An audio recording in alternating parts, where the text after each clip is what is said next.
வெற்றிமாறன் டைரக்ஷன்ல சூரி, விஜய் சேதுபதி, மஞ்சு வாரியர், கௌதம் மேனன், சேட்டா இவங்கெல்லாம் சேர்ந்து நடிச்சிருக்கிற படம் தான் விடுதலை பார்ட் 2.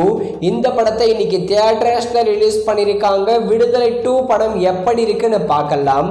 இந்த படத்தோட கதை என்னன்னா, விடுதலை 1ல கிளைமேக்ஸ்ல நம்ம விஜய் சேதுபதியை, அதாவது பெருமாளை போலீஸ் ஒரு வழியா கஷ்டப்பட்டு பிடிச்சிடுறாங்க. கஷ்டப்பட்டு பிடிச்ச நம்ம பெருமாளை அவர்கிட்ட இருந்து என்ன ஸ்டோரிலாம் கேட்டு வாங்கிக்கிறாங்க. அதே மாதிரி போலீஸ் கிட்ட மாட்டிக்கின பெருமாள் கடைசியில தப்பிக்கிறாரா இல்லையா, சூரி செகண்ட் பார்ட்ல என்ன முக்கியத்துவம் கொடுக்கறாங்க, இதுக்கு எல்லாம் பதில் தான் இந்த விடுதலை பார்ட் 2. விடுதலை பார்ட் 1 விட பார்ட் 2ல நம்ம விஜய் சேதுபதிக்கு ஸ்கிரீன் டைம் அதிகம். அதாவது இந்த விடுதலை 2ல விஜய் சேதுபதி தான் ஹீரோவே. இந்த படத்துல எனக்கு ரொம்ப பிடிச்சது விஜய் சேதுபதியோட ஆக்டிங் தான். பெருமளாகவே வாழ்ந்திருக்காரு விஜய் சேதுபதி. ஆக்டிங் செம்ம. அதே மாதிரி நம்ம சூரிக்கு கொஞ்சமாக தான் ரன் டைம் இருக்கும். ஆனால் கொடுத்த ரன் டைம்ல அவரும் மிரட்டி இருக்காரு.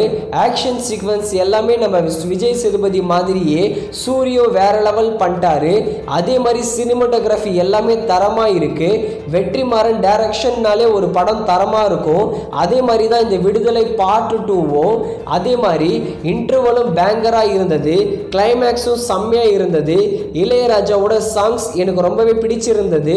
அதே மாதிரி பிஜிஎம்மும் ஓகேவா இருந்தது. இவங்க சொல்ல வந்த விஷயத்தில் ஸ்ட்ராங்காக இருந்ததுனால அது நல்லாவே மக்களுக்கு கன்வே ஆகியிருந்தது. அதனாலேயே இந்த படம் ஒரு சூப்பரான படமாகவும் அமைஞ்சிருக்கு. இவங்க ஆல்ரெடியே சொல்லிட்டாங்க இந்த விடுதலை 2 படம் ஏன்னு. அது ஏற்ற மாதிரி ரொம்பவே ரத்தம் தெறிக்க மாதிரியான படமாக தான் வந்திருக்கு இந்த விடுதலை பார்ட் 2. விடுதலை பார்ட் 2க்கு நாங்கள் தர ரேட்டிங் 5க்கு 4 கொடுக்கலாம். அதுக்கு ஏற்ற படம் தான் இந்த விடுதலை 2. இந்த படம் செம்மையாக இருக்குது.